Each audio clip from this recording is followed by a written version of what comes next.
Welcome, everyone, back to the Podcast of Champions. I'm David Woods from Bruin Report Online, the UCLA site on the 24/7 Sports Network. And I'm Ryan Abraham from USCFootball.com, the USC site on the 24/7 Sports Network. And together, we form the Podcast of Champions. Like the Wonder Twin Powers, they put their... We form a symbiosis. Yes. We are two organisms who combine in several intimate ways, let's be honest, and become one. And our oneness is what powers this show. Yes. We've changed forms from his Bruin or my Trojan selves, and then we become the Podcast of Champions, where all we want to do is talk about Pac-12 football and the 8 ranked teams and the amazingness that's only going to last a few more months, but still, it's amazing for right now. And then we get stuck with something like week 3. Yeah, this is not an amazing week 3, but we're previewing. We did a Monday show recapping all of the fun. We talked about the ranked teams. We talked about Oregon State and Washington State suing the rest of the conference, and I guess there were Coug fans like on that Zoom call and at the end of that thing, like cheering, and the judge is like a Washington State alum and all that crazy stuff that was going on. But we got to preview week 3, which is pretty but that's okay. You got game day and big noon kickoff all in Colorado. Colorado is just like the center of the college football universe right now. So if you have any questions or comments for the show, we got a bunch of emails since our show on Monday. Pac12podcast@gmail.com. You can call or text us at 424-532-0678. We did get, we have a voicemail, I believe. Yeah, we got a voicemail. You can tweet us at Pac12 Podcast, and the website is pac12podcast.com. And if you're worth your weight in being a listener, if you really are a POC fan, you're watching us live right now on YouTube on our simulcast, you're a huge fan. So you should go to your Apple podcasting app and go to the Podcast of Champions and leave a 5-star review, because that's what we crave. That's what we love. I don't even know if that makes that big of a difference, but we really love them, and we'll read them. And we're going to read 2 right now. Wow, nice. All right. This is one from Clue, or KLU20, 5-star review. It's very simple. Okay. 2-pack, go Cougs. Oh, I like it. Love it. And we have another one from Rotness, 5-star review. Buddy Cop Podcast. Riggs and Murtaugh, Starsky and Hutch, Cagney and Lacey, Harley Davidson and the Marlboro Man, Tango and Cash, Carol and Chow, Skipper and Snow, and yes, Abraham and Woods. Hey, that's A&W to you, my friends. Come to think of it, this podcast does more closely this podcast does more closely resemble an also ran fast food franchise that people are bemused to hear is still in existence. In both cases, everything is substandard save for 2 menu items. In the case of A&W Food, it's the root beer float and the corn dog. Similarly, the POC is a grease trap qualitatively, except for our hosts Corn Dog Dave and Root Beer Ryan. Those 2 make stopping by this dying franchise a must. As for the dying establishment conference they cover, that's not so much A&W as it is Der Wiener Schnitzel. I love it. Love it. Thank you so much. I haven't had an A&W. Are you a root beer float guy? I mean, I can be. My opportunities to consume a root beer float are few and far between. I don't like carry root beer at my house, nor do I consume a lot of ice cream. I would have that when I was a kid. However, I think I last went to an A&W 2007, and I had a root beer float at that time. I think there's one like on Rosecrans or something. Like I did not know there were any in the California vicinity. I thought there was. Maybe not. Maybe. I'm not sure. Root beer float's pretty good. I just haven't had one forever. I haven't stopped to buy a Wiener Schnitzel ever, too. There's one on Artesia. There's a lot of Der Wiener Schnitzels. Yeah. I like hot dogs. I just don't get them that much. Go to baseball games and stuff. Did you come in here and turn off your AC? No, it's on. Oh, okay. I think Chris left it on from last night. So okay, nice. I did bring you a donut. Yeah, that was nice. I had a dentist appointment this morning. So this is great. Workout this morning. Shower, go to the dentist. What's the first thing I do? Anti-workout, anti-dentist, go get a donut. So that's right. That's right. Perfect. Yeah. Yeah. There's some deep psychology going on there. I love that. Yeah, I don't know why. Taylor says, please only refer to Cal as Cal Berkeley this whole episode so people know that they are the same thing. I think we should actually go with UCB. UCB? Yeah, because that actually properly denotes that as second choice of the University of California. It's second tier. UCB. UCB. Yeah. All right. Well, we got to do some previewing of games that are like we already mentioned. They were speaking of someone brought this up on my Peristyle podcast yesterday. They said that my take from 2021 about Stanford being was like one of my classic take, my best take ever. And if you guys remember, that was the year Clay Helton got fired. USC lost to Stanford, and I declared Stanford as being USC lost to the team that was terrible, hence, Clay Helton getting fired. I think David probably defended him or whatever. Well, they beat somebody else. as one should. Yeah, they beat somebody else, and then they beat Oregon. And then everyone was on me. Do you remember this? Like that Stanford is not, but they just beat Oregon. But Oregon, I think their offensive coordinator was sick or something. I mean, do you remember there was some weird thing going on? Cristobal's deal. And Stanford goes on and loses their last 7 games, and by a lot. They were getting crushed by everybody. So by the end of the season, it was just hey, by the way, Stanford is butt. So that was a good one. Just a little trip down memory lane. You were on Stanford as butt too, right? I think we've been on Stanford as ass since 2019. Oh, okay. Yeah. So it's been a while. It's been a minute.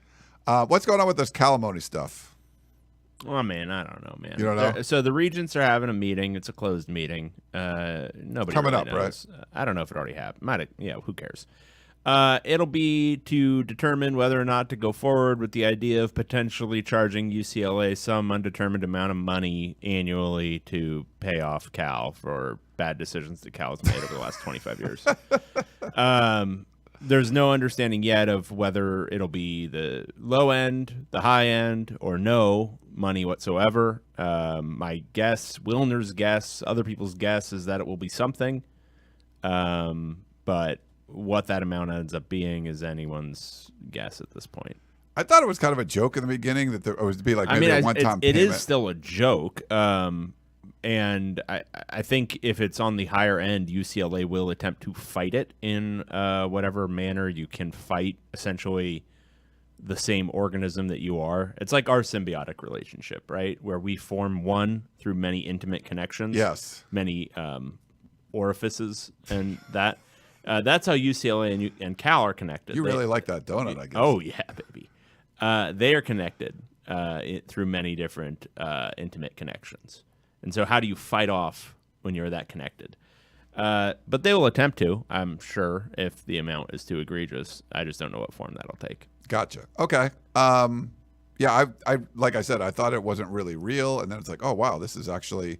But now that Cal's leaving too, it just seems why would you do this? I mean, I think in a court of law, UCLA's argument is pretty ironclad at this point. Well, you just made a decision to take way, way, way less money than you were initially offered by, say, ESPN last fall, $22 million less. Why should we help you make up that terrible shortfall? Yeah. This is due to bad decisions you made as part of the league that you were still a part of. Sure. Well, could there be some negotiations all right, we're not going to give you any money, but we'll give you the fight song back or something? Could UCLA do that? Or what's the... I mean, frankly, I'd be okay with that. I mean, Sons of Westwood's fine, but there's a better one. So, yeah, I mean, if Cal's willing to, just accept that, or I'd be willing to give up, navy blue generally. Oh. So it'd just be... True blue, powder blue, whatever. But just drop the navy. Okay, you can have that one back too. That's fine. That's totally fine. Give them the navy. Give them the worst of the 2 fight songs, and then they can fuck right off. We got a comment about your shirt. Is David wearing an aqua green Carhartt I wouldn't describe shirt? it as aqua. Great shirt. Do you think it's aqua? Would you describe this as aqua? No, I would say kind of like an lighting. olive, like a light olive. Yeah, it looks different in the lighting. I'm looking at you in person, and then on now, camera. if it was aqua, that would be very cool. Maybe I should try to find an aqua one. You could do that. Do you have a lot of those or something? Well, I've just gotten to the point in my old man state that I just buy a 4-pack of T-shirts rather than try to find how you wear 247 shirts half the time. I do all the time, yeah, because they're free. No, I buy those. You buy? Oh, hang on. Yeah. Hang on. You buy the company branded T-shirts? Yeah, like they like twice a year we can buy some polos and stuff. Wait, they Tracy limit. doesn't like. So I buy them and I give them to my people. Hang on. Yeah. The company that I won't say work for, but you're contracted with, right? Yes. Only affords you 2 opportunities a year to buy their company branded gear. Yes. There's And like you a sheet that comes out. have adopted this belief in scarcity so profoundly that you are willing to then pay for these items. I do. I buy. See, I'm sure Tracy does this for you guys. I buy a bunch of shirts, like polos and stuff, and I give them to my staff. Wow. So that's free for them, But not for me. This is profound. Okay. Yeah. Anyway. Niceties. Before we jump into the picks, we do have to talk about the survivor pool. So last week I picked Oregon State. Dave took Colorado. Both teams advanced. We talked about some of the numbers on Monday. We need to do our picks for week 3. Have you looked at that yet? Have the week 3? Yeah.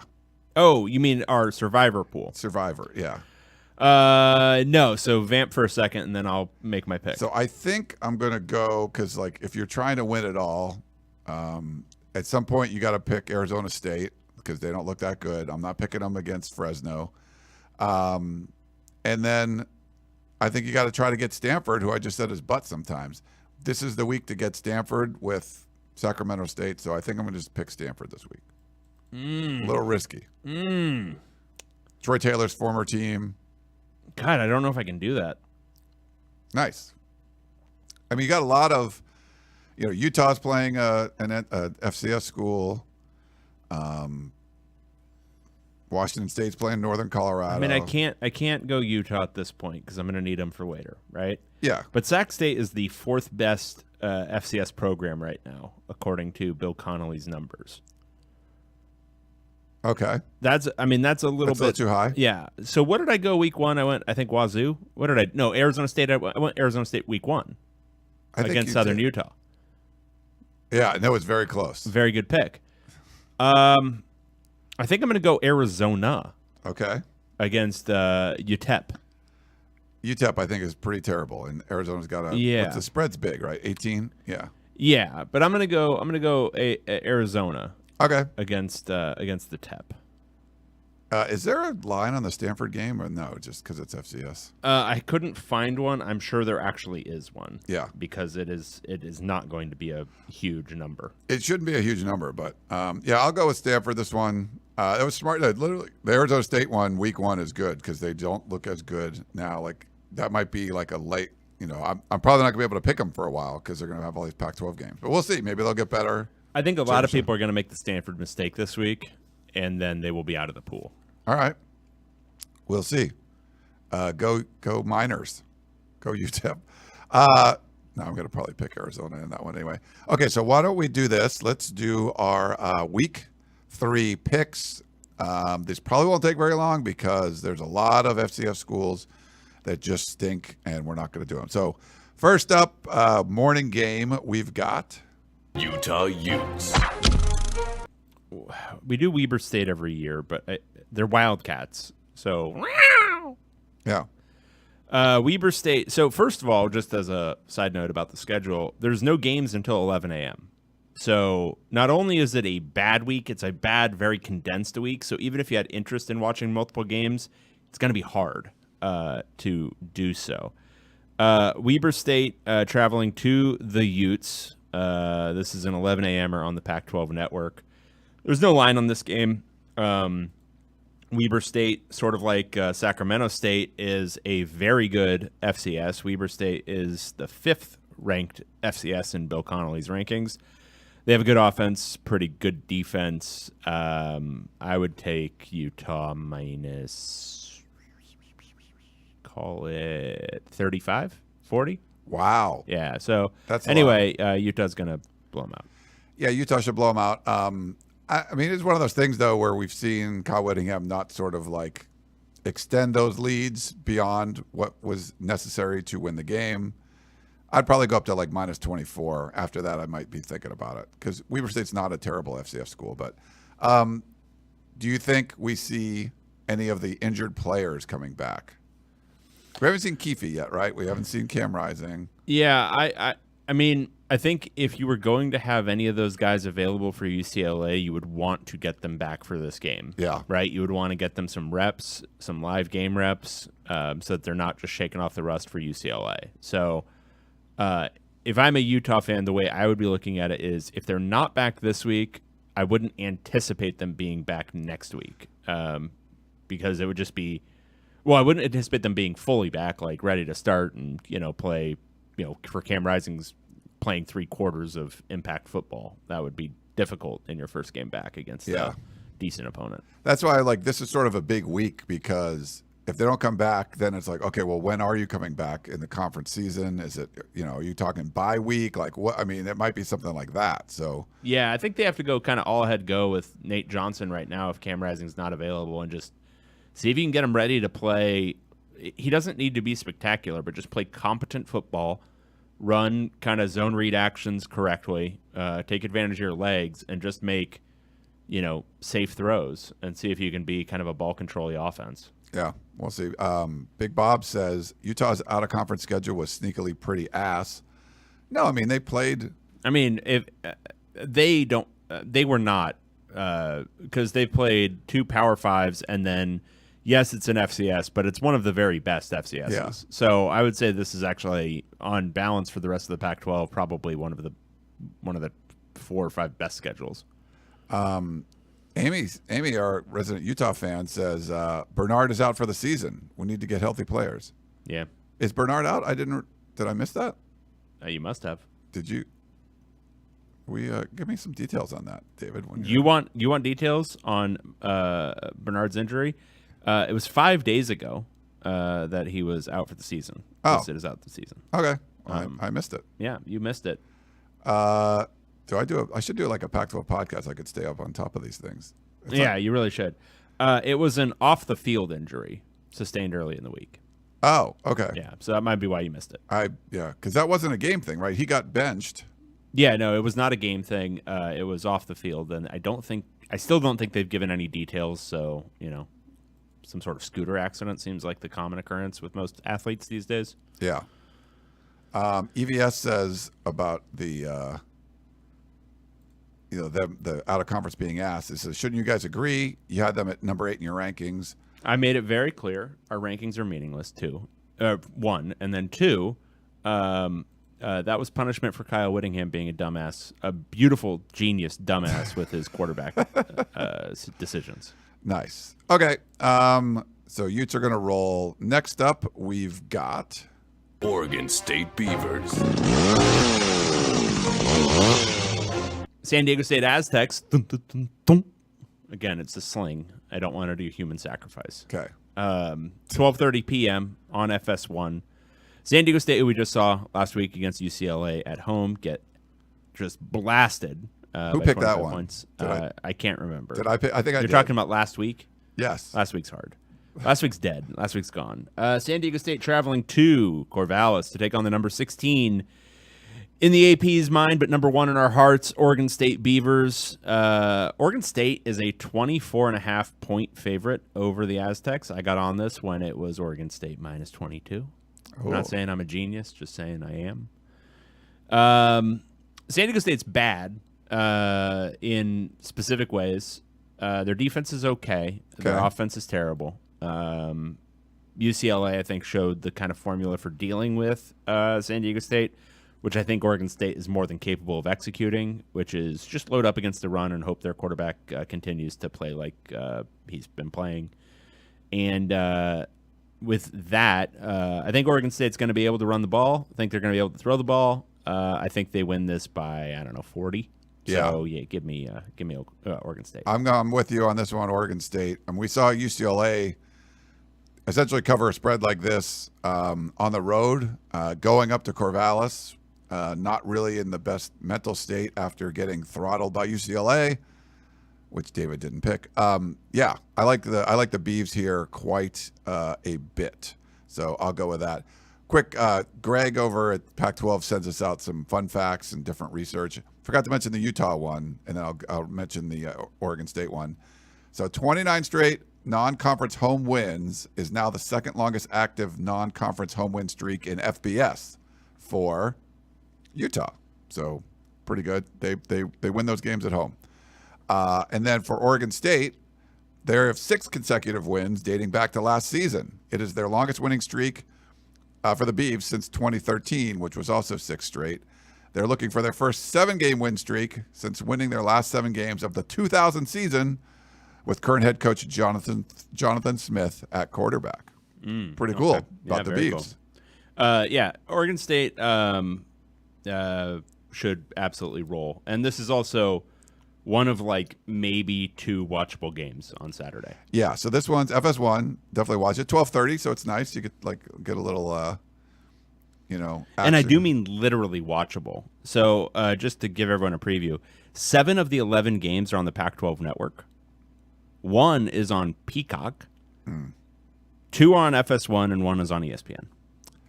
Unlike last week where there was a lot of great games. Yeah. And next week, I think there's like 3 straight Pac-12 games on Fox. This week, no. Yeah. All right. Half hour later, next up we got California Golden Bears. or UCB. UCB. This is the Idaho Vandals traveling to California. The Idaho Vandals. Why do you keep coming in and breaking our shit? That's my Vandals Nice. mascot. Very vandally.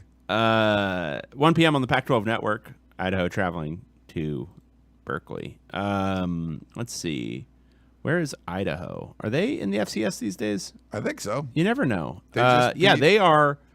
They are top, just outside the top 10 in Bill Connolly's rankings for the FCS. So here's okay. Let's do this really quick. This is great audio. I was gonna say compelling podcasting. All right, so Idaho at Cal. Cal is only favored to win this one by 17 in Bill Connolly's metrics. We don't have an actual line on this game. Do you think they would cover 17 though? I mean, Idaho just beat Nevada, I believe.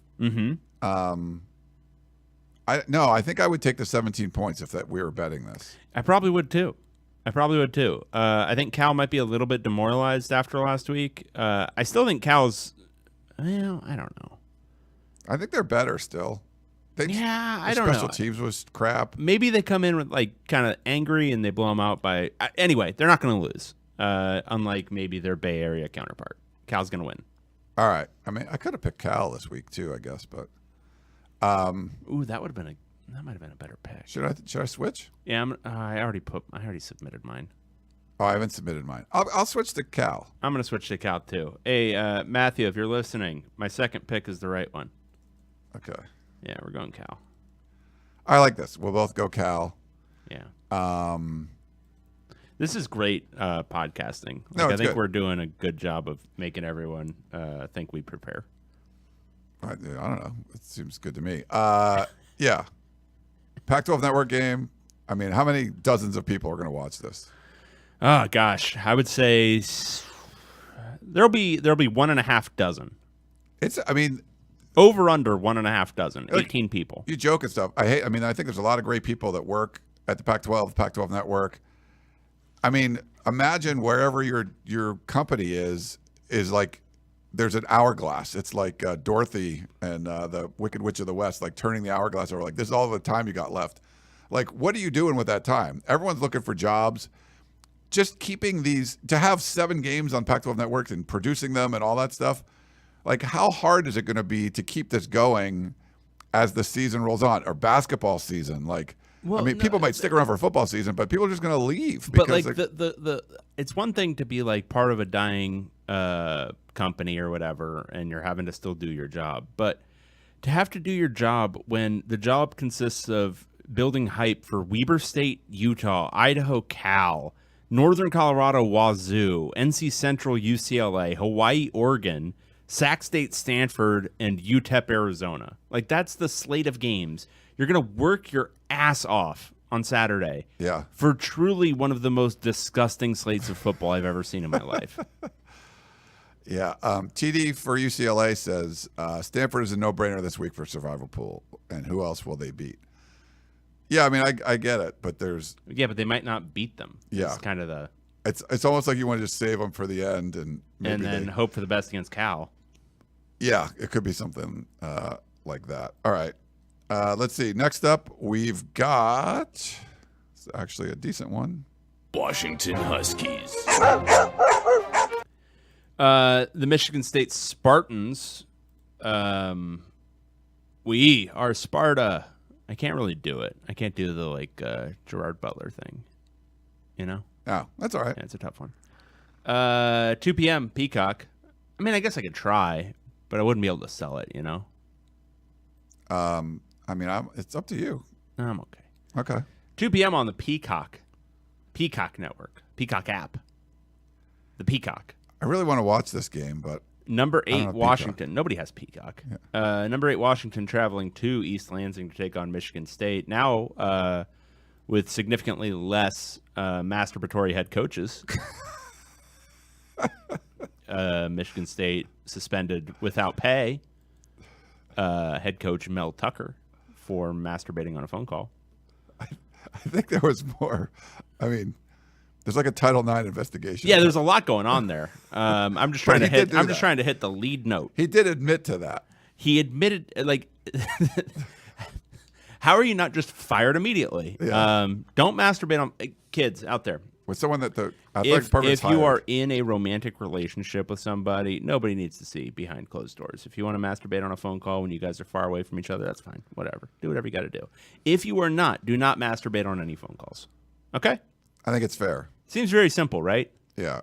And don't do it with someone on the phone that your employer hires and pays and Yeah, no, but I want to keep the general. I don't want to go too specific because I think everyone needs life lessons from our show, Okay. right? So don't masturbate on phone calls with somebody who isn't, at minimum, somebody who's been in a relationship with you for a year.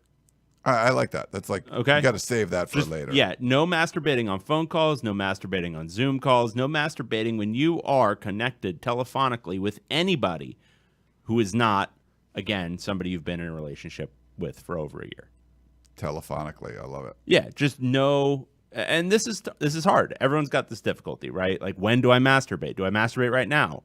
The answer is no, right? Because I'm broadcasting live to you. But you also shouldn't either. Because, who knows? You're watching a YouTube, maybe you're suddenly broadcasting on it. So just don't masturbate. Actually, just don't masturbate. How about that? No? I think that's a little too far. That was going too far. See, that was Yes. too far into the general. Yes. Right? So we got to hit that sweet spot right in the middle. Yeah. Thank you for your time. That's Anyway, as to the game. there's a game. Yeah. So number 8, Washington traveling to Michigan State. Michigan State's been pretty terrible under Mel Tucker. Probably they had one good year. because he's been spending too much time masturbating. Yeah. Washington has been pretty good so far this year. Could you see a scenario where Michigan State just uglies this game up considerably, forces Washington to try to run the ball? They can't really run the ball, and it becomes kind of just a mess. Fluids out on the ground. Sure. But I don't think that's going to happen. Okay. I think Penix is going to rain balls in this one. Oh. I've got Washington. Yeah, give me the Huskies. It's sort of one of those things where a little over 2 touchdowns. It's a lot for a road game.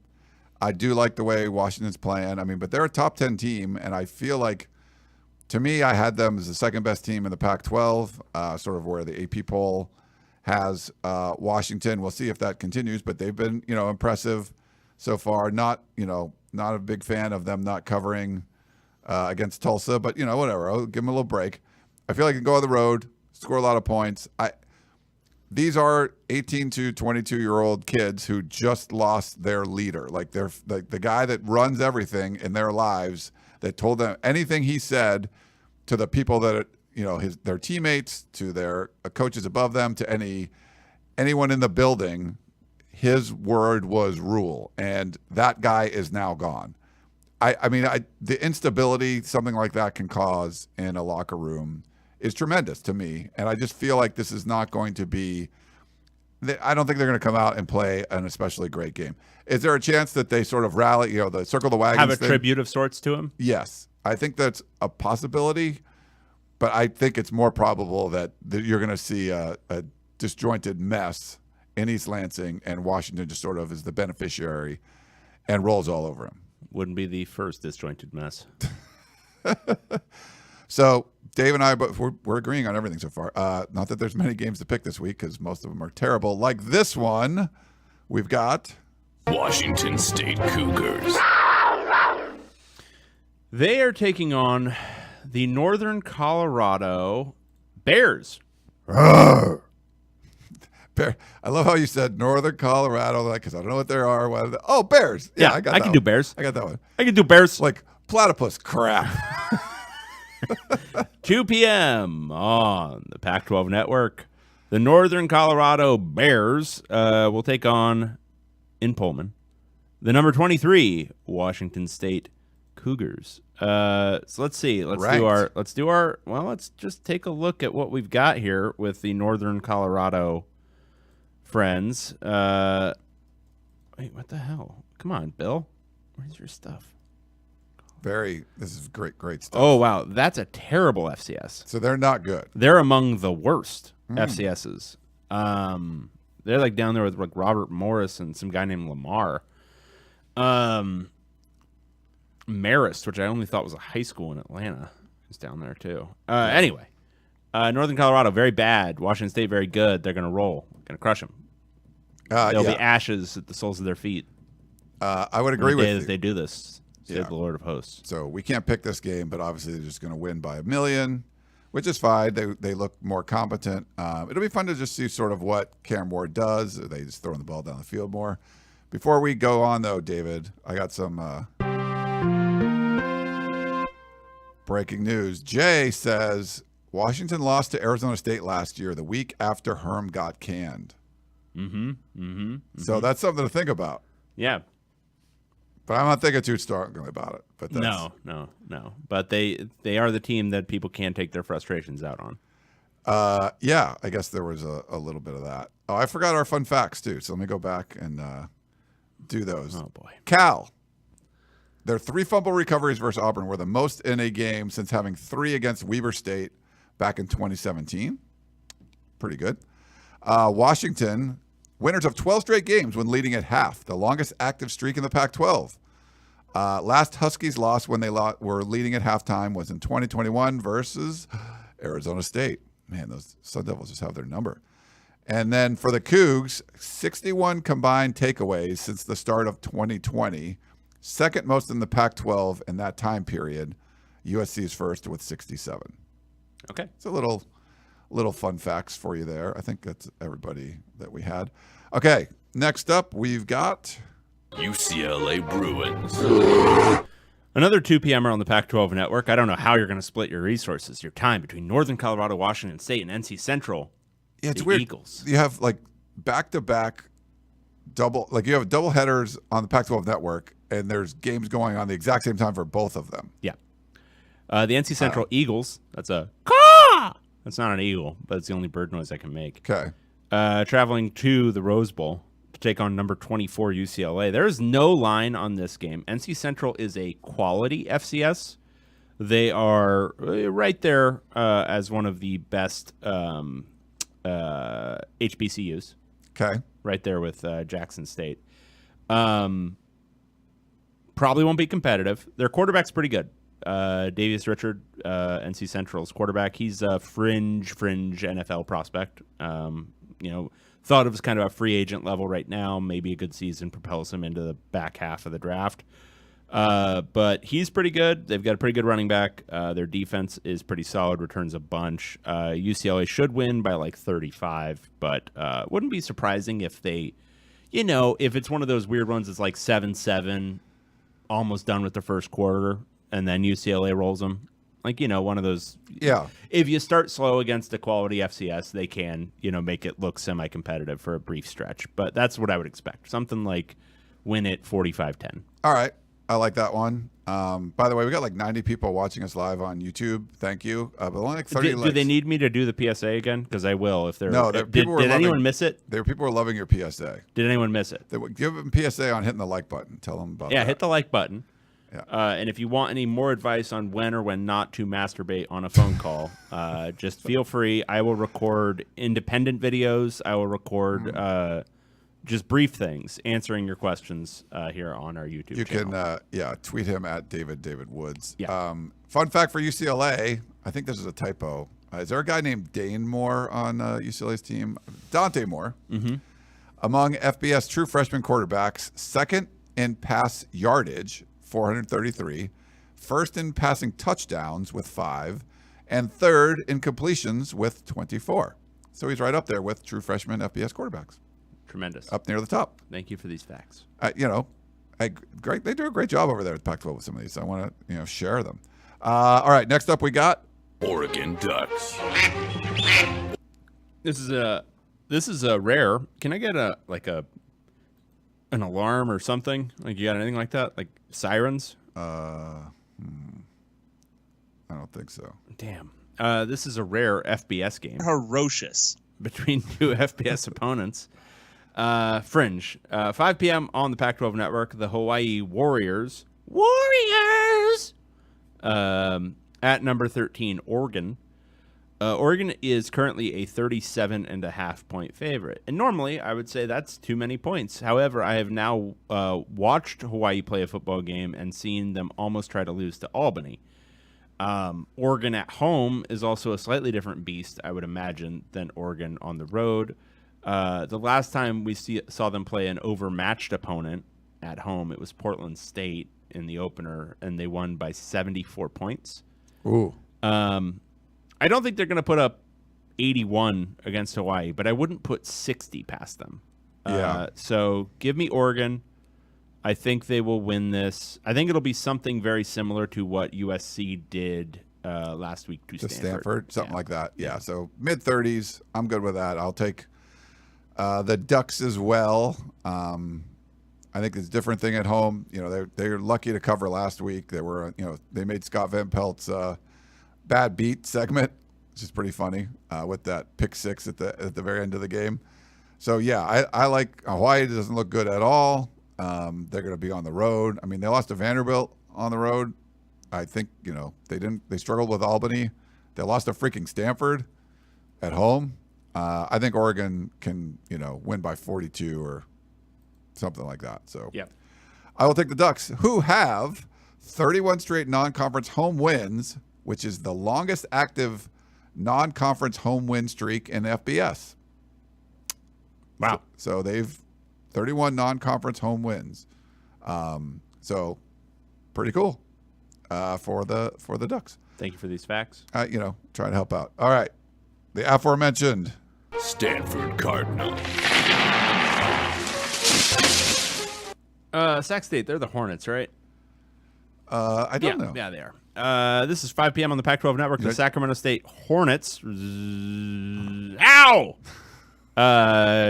At Stanford. There's no line on this one. However, I have an important bit of info to drop. Okay. Bill Connolly's numbers have this as Sacramento State winning by 5. Oh, shit.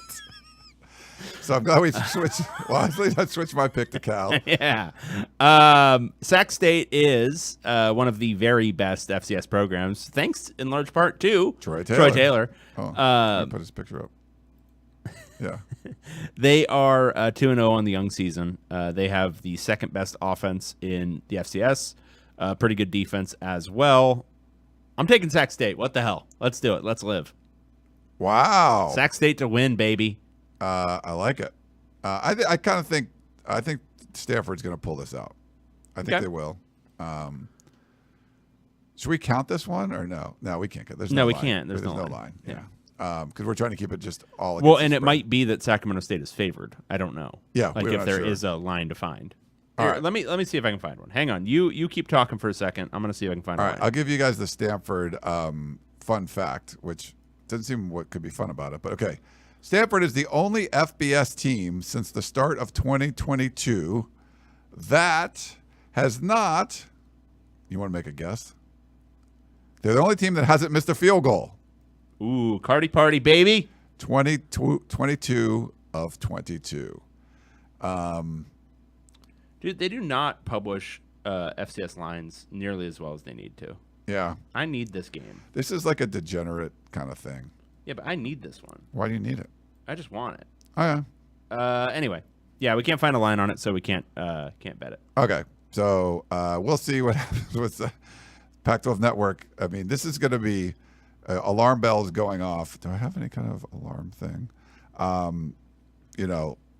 This would be terrible if Stanford loses. It'd be terrible if it weren't so funny. It would be kind of funny too. But all right, here's where game day is going to be. Here's where Big Noon Kickoff is going to be. You would assume this is going to be some amazing matchup, right? Like two teams, two titans going at it. If you got both major networks coming here, I don't know who they're playing, but it must be a great one. We got Colorado Buffaloes. They got the Rams coming to town. Oh, like the Super Bowl champion Los Angeles Rams? No, the Colorado State Rams. Wow. But they must be very good this year, right? I assume so. If game day is coming to town, if this is like a big Fox game, right? Yeah.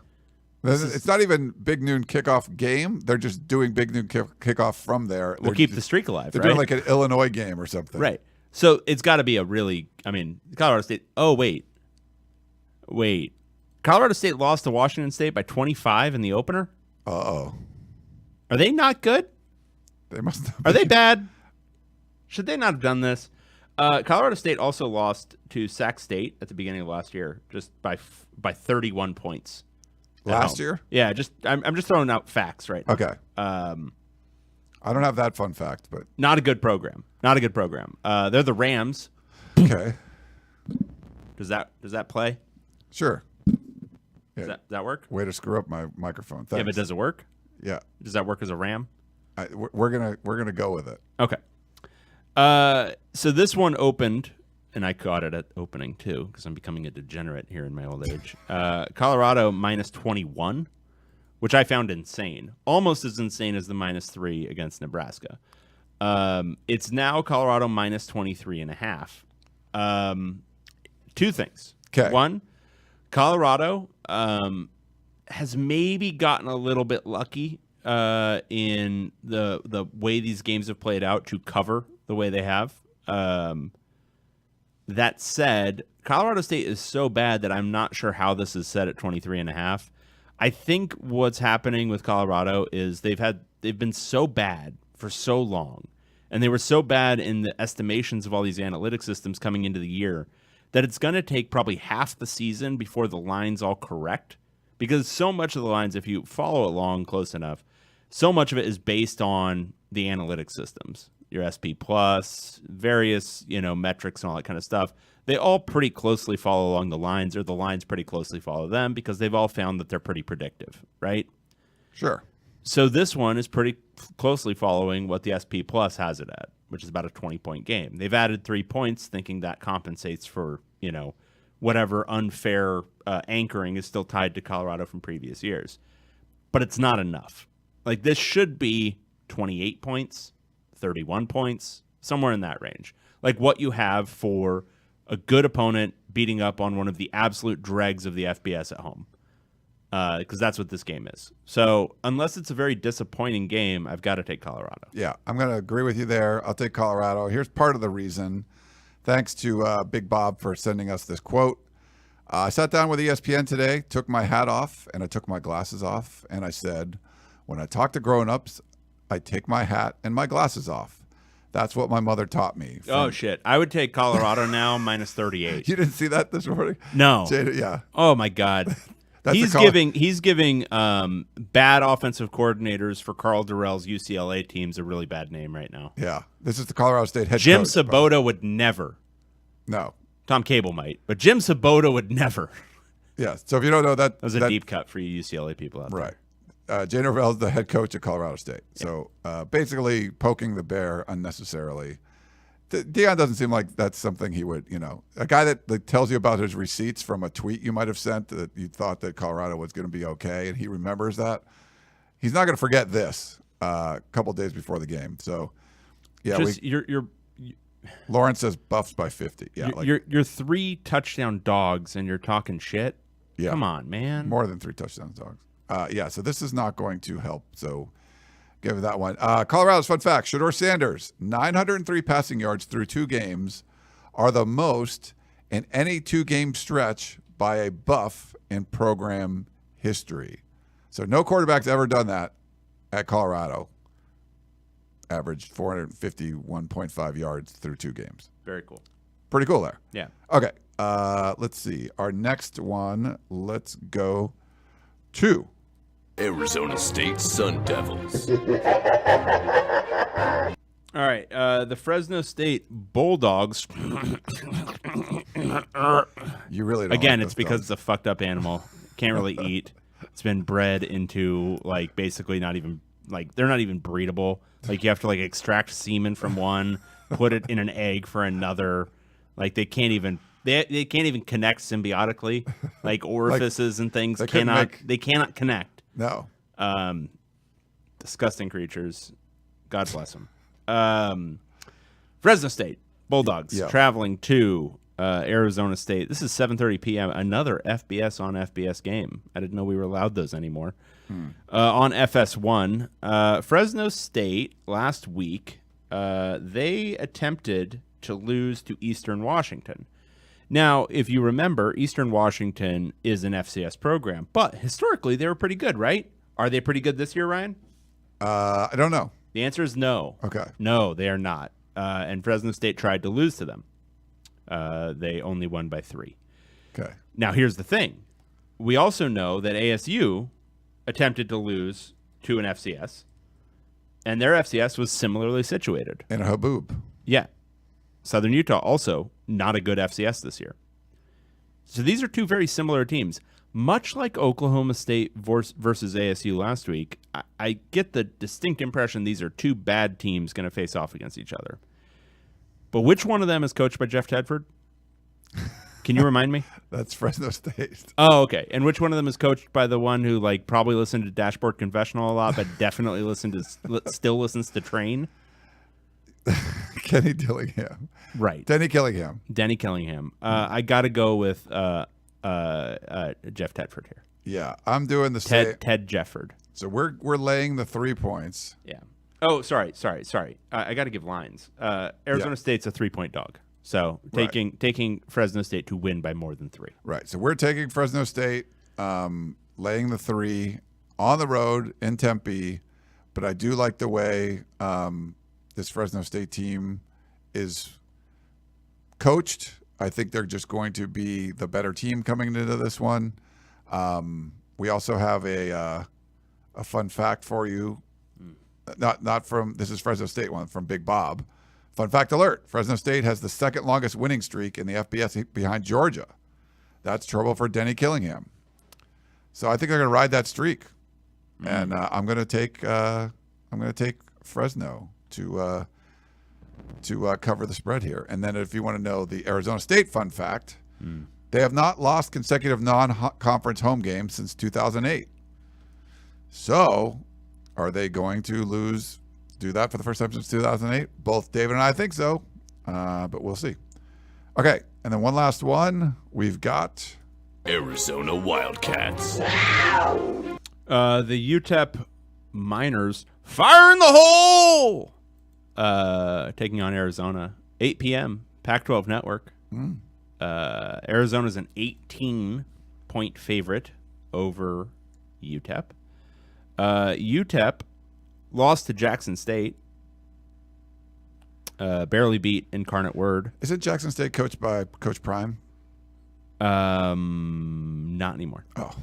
And they lost to, this is maybe the most depressing, they lost to Northwestern by 31 points last week. UTEP has played 3 games already. That's a lot. That's a lot of UTEP football for UTEP football fans. Yeah. I think that's too much at this point in the season. They're probably done. They're probably like, I'm out of this. Arizona maybe licking its wounds a little bit. Should probably be like searching desperately for a new starting quarterback. They won't be.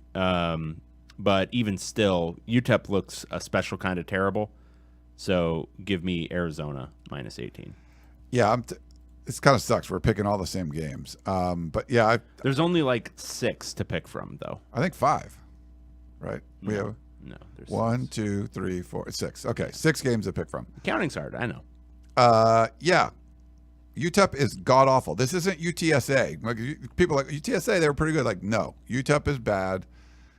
El Paso's not a terrible place, but UTEP is bad this year. Like Northwestern gets rid of their coach. They look like absolute ass, and then they put a beat down on UTEP. Like okay, that's not good. You're gonna come into the desert.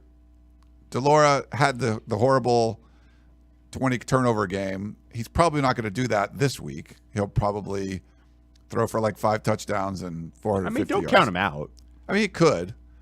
But even if he throws a couple picks, he's probably still going to get like 5 touchdowns. If they played whatever his name is, Noah Fafita, if they played him in this game, they'd win by like 30 points.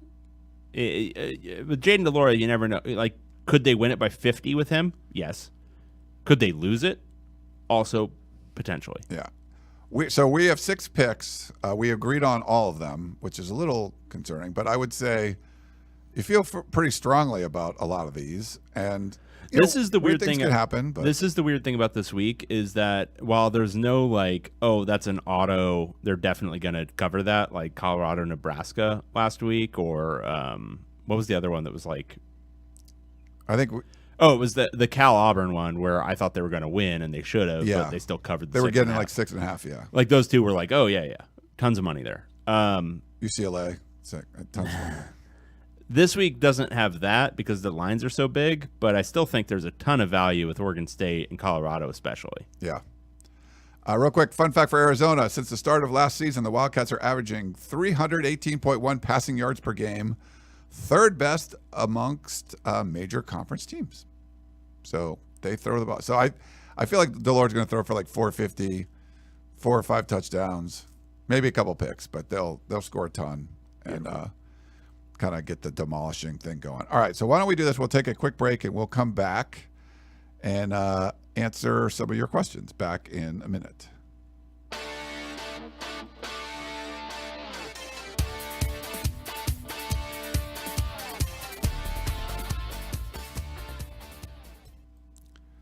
All right, we're back here on the Podcast of Champions. Are we? Yeah, we're back. Hope you enjoyed your break. I did. We got a bunch more likes, almost to 50, so thank you for that. Thanks for watching live randomly on a Thursday morning. I guess it's not too random. We're trying to do this Monday, Thursday thing, and it seems to be working okay. Keep the shows a little bit shorter, a little bit tighter. Yeah, there's nothing to be done about our recap shows when things are, in non-conference play. There's so many games. Yeah, there's going to be. But if you remember, as far back as last year, when we would do a single show a week during this period, they would all be over 2 hours, some of them 2.5 hours. Yeah, they were pretty long. Yeah. All right, we got a voicemail. Let me start with that. Hey, what's up, guys? It's Perk. It looks like Cal's been, I think, a little decent, a little bit improved from last year. And while by no means am I bullish, and I don't think you guys are really either bullish on Justin Wilcox, I'm curious I guess what would Cal have to do this year for you guys to maybe have a different opinion on Wilcox, and maybe change your minds that he's the right guy for the job, or that they actually should keep him around moving forward? Just curious to see what Cal would have to do to kind of change that opinion in your guys' eyes. Thanks, guys. I mean, there's still a lot of season for Cal, and the thing is, it has to be an unequivocally good year. Now, what does that look like? Well, I think a win over Auburn would have been a very nice start. Like if they had been able to start 2-0 and then beat Idaho, 3-0 going into conference play, then to have an unequivocally good year, you just need a winning record in conference. Get to 8-4, and then I think everyone would be like, okay, Wilcox is clearly, he figured it out. You need to actually have an offense. He just didn't understand that for a long time. He thought, I defense, I good defense, defense only matter. We don't need offense. No offense.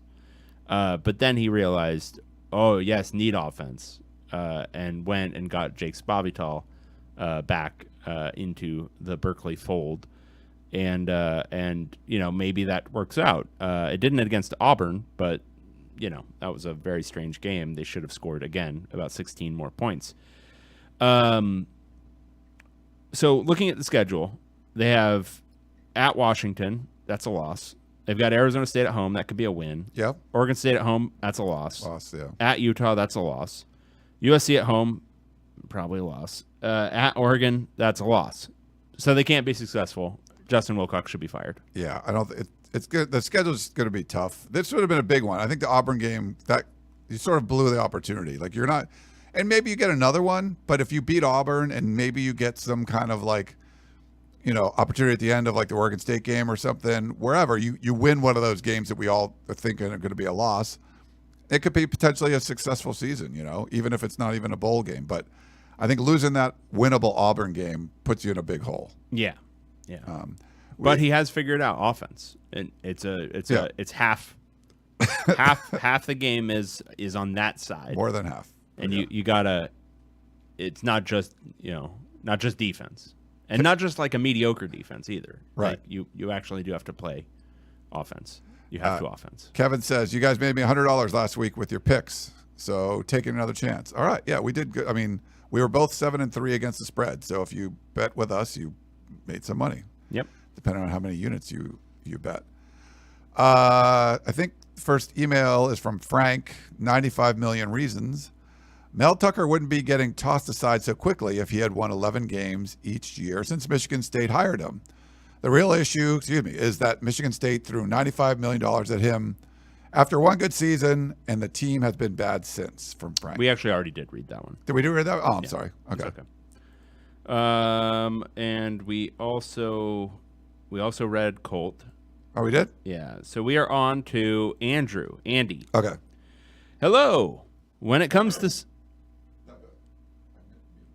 Did you really? You muted yourself?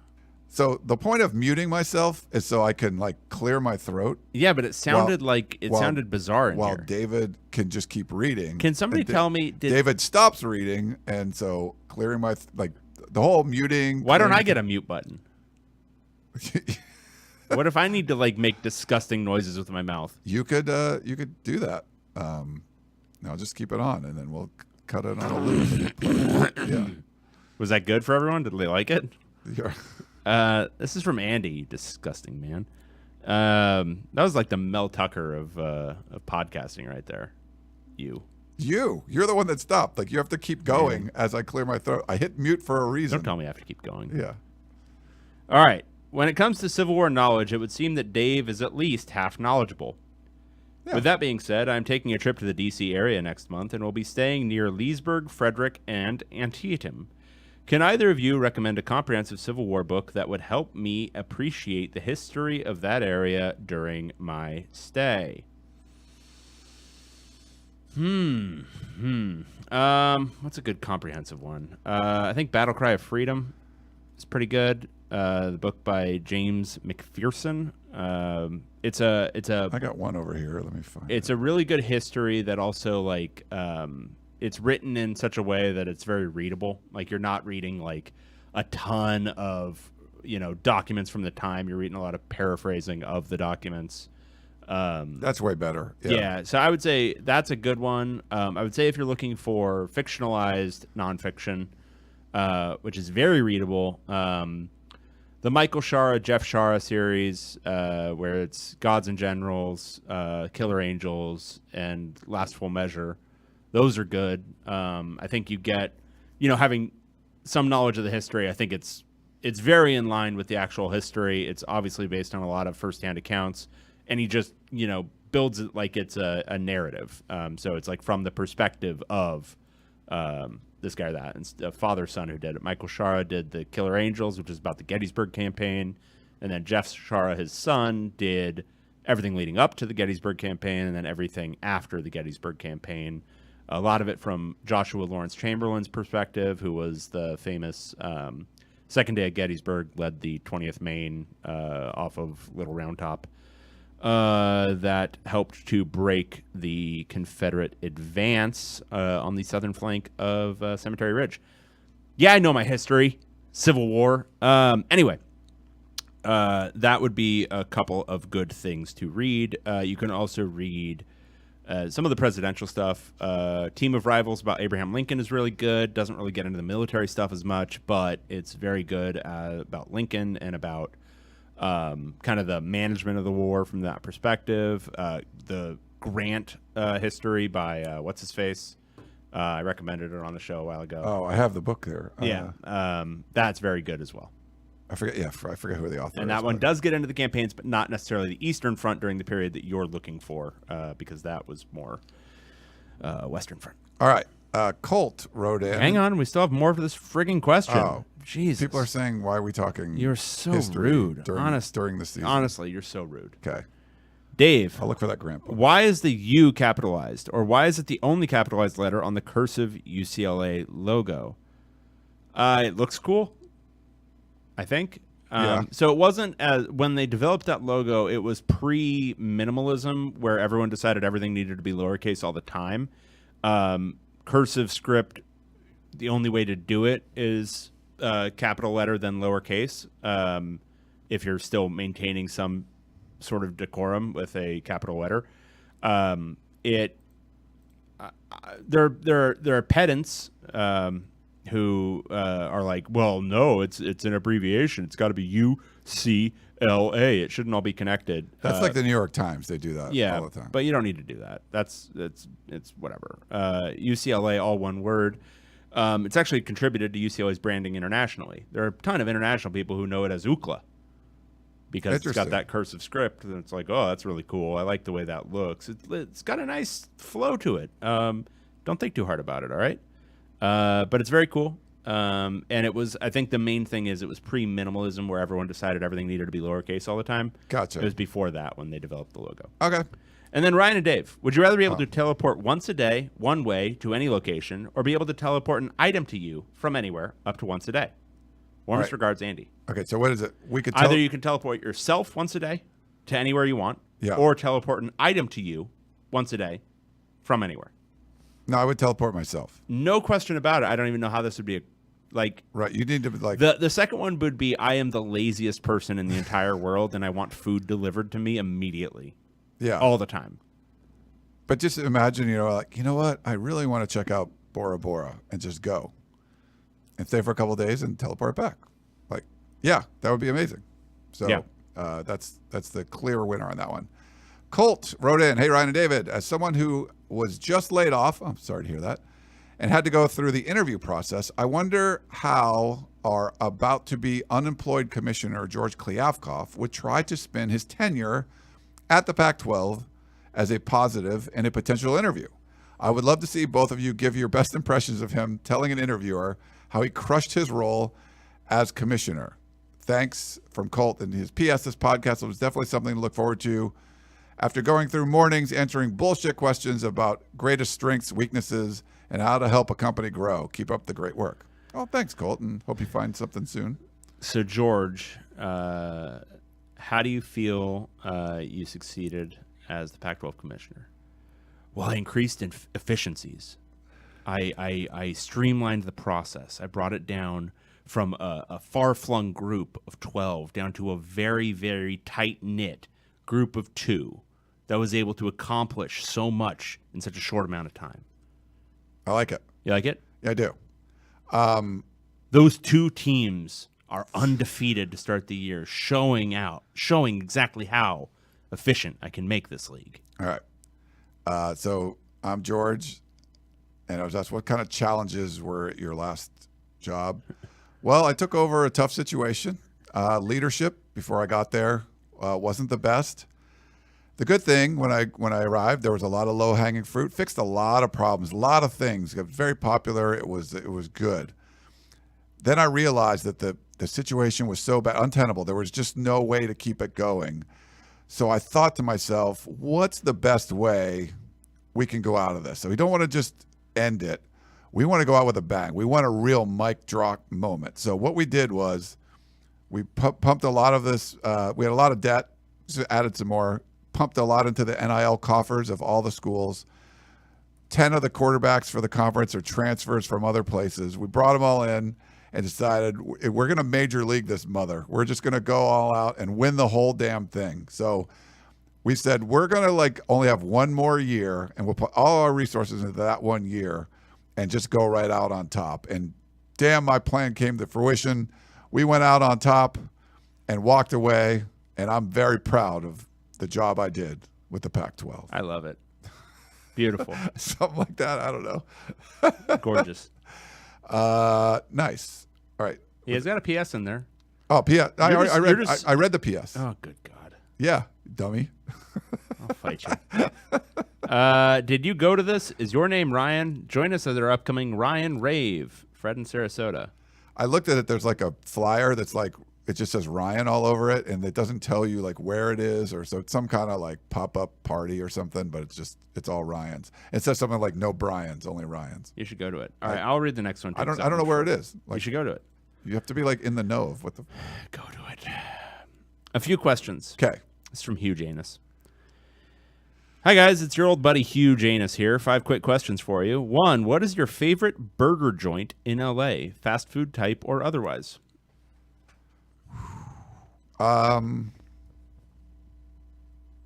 You know, I love In-N-Out, but I kind of like the habit. So when you say you love In-N-Out, what do you mean? I mean, the burgers are great. Are they? I like. Or are the they burgers, just hot? I like the burgers, but And is the price right? price is good.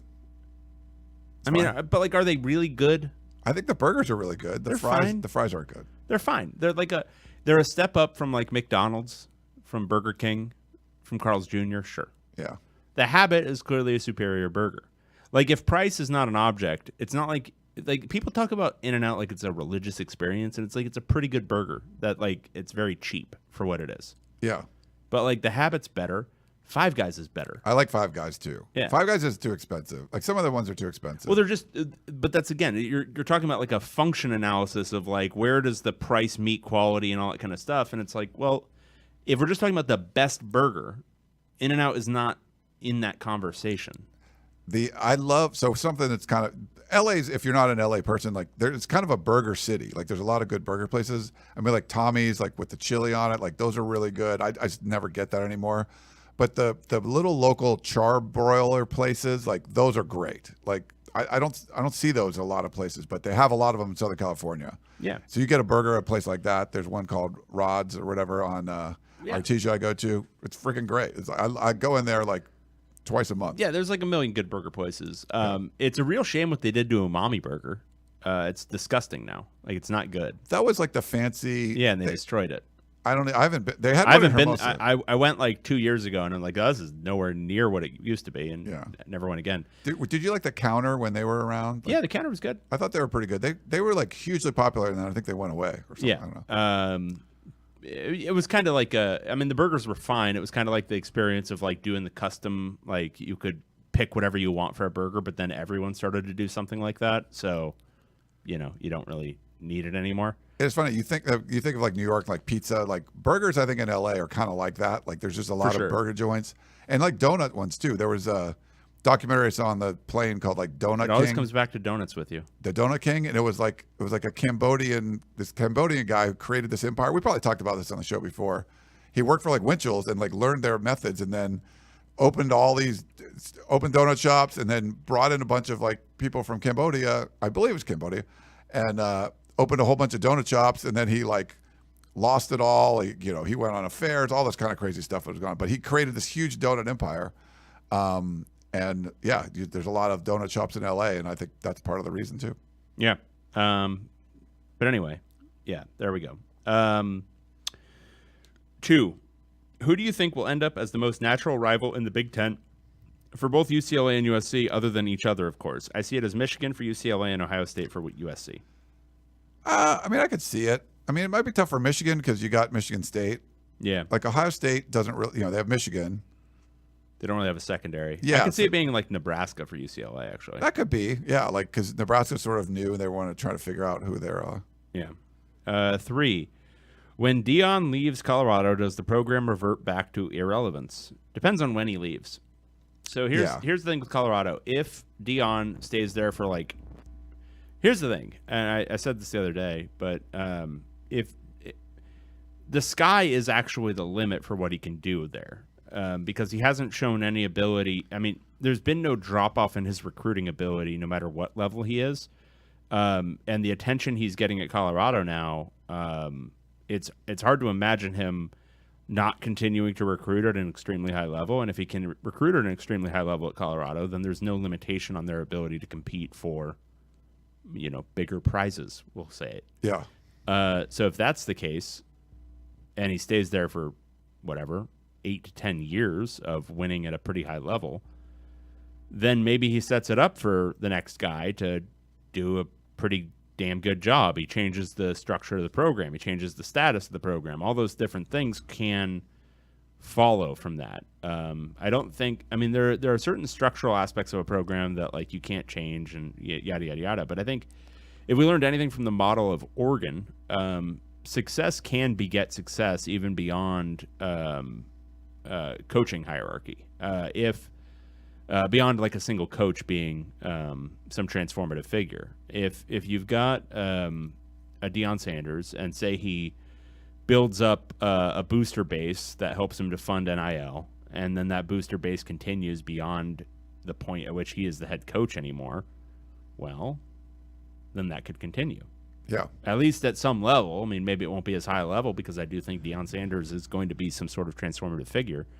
But I don't think it's a necessary condition that Colorado suddenly falls back to being a regular 2-10 program after Deion is gone. I think the odds of that increase the shorter his stay is. So I think 1 year could be disastrous. But if he stays for a few cycles, I think he could be fine. Yeah. He's got a couple more. So number 4, have you noticed any? Sorry, I got it. Okay. I got it. This notes from school, man. Nice. 4, have you noticed any improvement of officiating by Pac-12 crews so far this season? Are you back in school, David? Yeah. Oh, nice. Um, Finish your degree? No. Oh. No. Okay. Have you noticed any improvement of officiating by Pac-12 crews so far this season? I don't think it's been. I haven't noticed anything egregious. noticeably bad. Yeah, it's not been like egregious or anything. Yeah, but we'll see. The year's young. 5, did either of you watch The Last of Us? Thoughts? I don't know if he's trolling here. Because you hated it. And I talked extensively about why it was not good. I didn't watch it. Yeah. I thought it was terribly dull after like the first episode or so. A couple of high points, but for the most part, not very well done. Didn't focus on any of the interesting bits. For a show based on a video game, there was shockingly little action. What? No, that's bad. Yeah.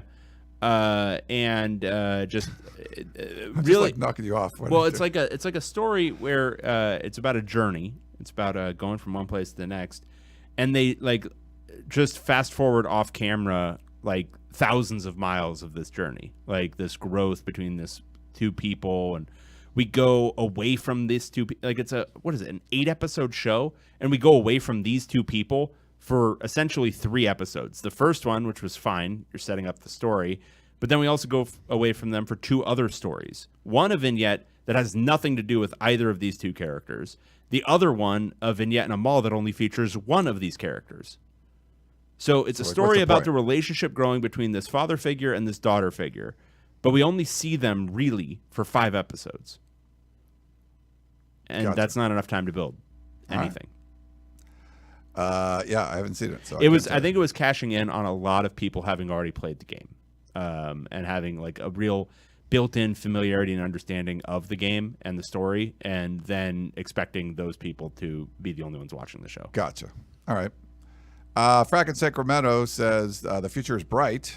No more directional schools being talked about. No more TV slots on Wednesday nights for crummy games. No more non-power schools drawing away attention. College football will be almost like pro football with 50 teams playing in a few super conferences. That will be great. Small schools football will still be fun and important locally. In fact, I'm on a bus trip with fans from Sacramento State going to Stanford this weekend, and I'm looking forward to it. Great. Yeah, I don't know. We'll see. Yeah, we'll see. I don't think so, but fine. This is a text message from Dylan from Albuquerque. With such a lackluster schedule this week, which team would you say, if any, would be the most likely to be upset? Dylan from Albuquerque, fight on. I think SacSt State's probably the most likely to be upset this weekend. Nice. Yeah, we don't know what. Unfortunately, we don't know. Like, if you're assuming that Stanford's favored, we just don't know that. I'm not assuming that. No. Dave assuming Sacramento State is going to be the favorite. Anyone else outside of, because that's Michigan State. I mean, I could see them ugling that game up. Yeah, but that might no, be I really don't think so. I think it's the SacSt State-Stanford game is probably the one, along with Fresno State ASU, that's going to be the closest. I mean, Arizona State's not even favored, so that's not an upset, right? Right. So it's like, No, the answers are SacSt State or Fresno State. Those are the two teams most likely to be upset this week.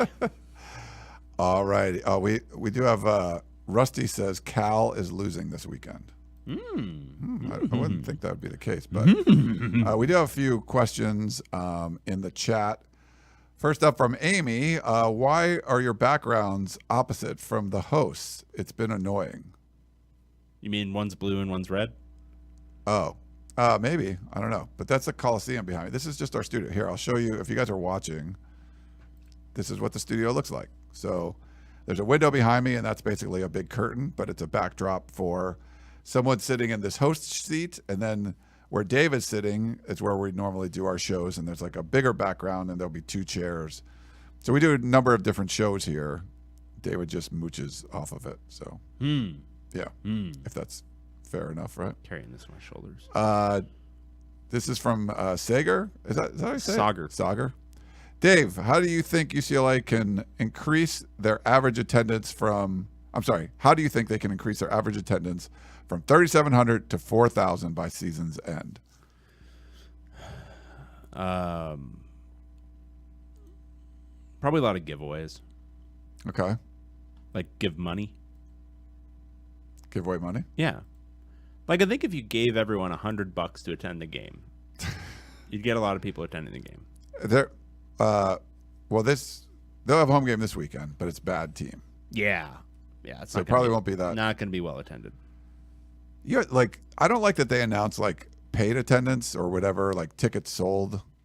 They don't even say paid attendance anymore. They say like tickets or like tickets out, I think is the term that USC uses. So if they say like 62,000, like that's how many tickets are out, but there's only 50,000 there. Like it doesn't give you a feel for like how many people actually showed up. I wish we could get that. Because that number's embarrassing. Why? I want to get that number. But that number's always embarrassing. Yeah. All right. Nobody likes that number. Check it out says, is Cal still going to the ACC? I don't think the state of California has extra money to give due to the upcoming California deficit budget. State of California's budget projected to be negative billions. He said projected. I think he means projected, but yes. They're still going, as far as I know. Mm-hmm. Yeah, I think that's locked in at this point. Yeah. And then last one from Kevin. He says, dumb question. Larry Scott always preached parity. We now have 8 teams in the top 25. I hate the guy, but that wasn't the parity he was talking about. Mm-mm. No. Mm-mm. No. He wanted everyone just, that's not it. But it's good. I mean, there is actually good parity now. But this will it be good, though? Or will the Pac-12 once again be shut out of the playoff with like a bunch of 2-loss teams at the top? Potential. But yes, this is not just because he preached parity doesn't mean this is his doing. If you remember, Paul Hackett, do you remember him, David? Is it before your time? Hall Packett got fired after 3 seasons at USC, and they bring in Pete Carroll, and Pete Carroll wins the Orange Bowl in his second year, and Paul Hackett was quoted as saying, I came in there and had a 5-year plan, like literally that part was his doing. Not that. Yeah. Well, Rick Neuheisel. Okay. Famous fella. Yeah. No gloves. Not just him, but like a bunch of his hanger-ons after Jim Mora went and won 9 games in his first year after taking over for Rick Neuheisel said, and they all were like, well, we saved Brett Hundley for you. You're winning with my team. You're winning with my guys. And it's like, you would have won 5 games with this roster. What are we doing here? Like you had Anthony Barr, who's still playing in the NFL today. You had him playing H-back on offense. What are we doing? Yeah. Good stuff. Yeah. All right. Well, that's going to wrap things up. Oh, wait. We got one quick one I'll put in here. Is it advice on when or when not to masturbate? It's not. And Okay. it's just the wrong one came up. Let me try it. And it's not working. So let's see. We'll do this again, which It's a is great perfect. show. Technically sound. Yeah. From Encartum, with Deion's ability to recruit and manage, what would be the scariest team for him to be the head coach for? The ones that come to mind are Texas or Alabama. Yeah. I mean, Florida State's good right now. I mean, Texas is good. Like, those teams are good. Georgia? I mean, anything like that. Yeah. If you combine a school with a naturally great recruiting base and a ton of funding with Deion's ability to recruit on his own and manage a program, then yeah, I mean, any of the top programs in the country with him would be potentially devastating. Ohio State. Yeah, all of them. Yeah. I mean, that's the thing. I don't think there's a program where he would be a drain, a negative. And No. if he's positive wherever he goes, then yes, the best programs in the country would be the scariest. All right. Do you want to pose something for the screenshot?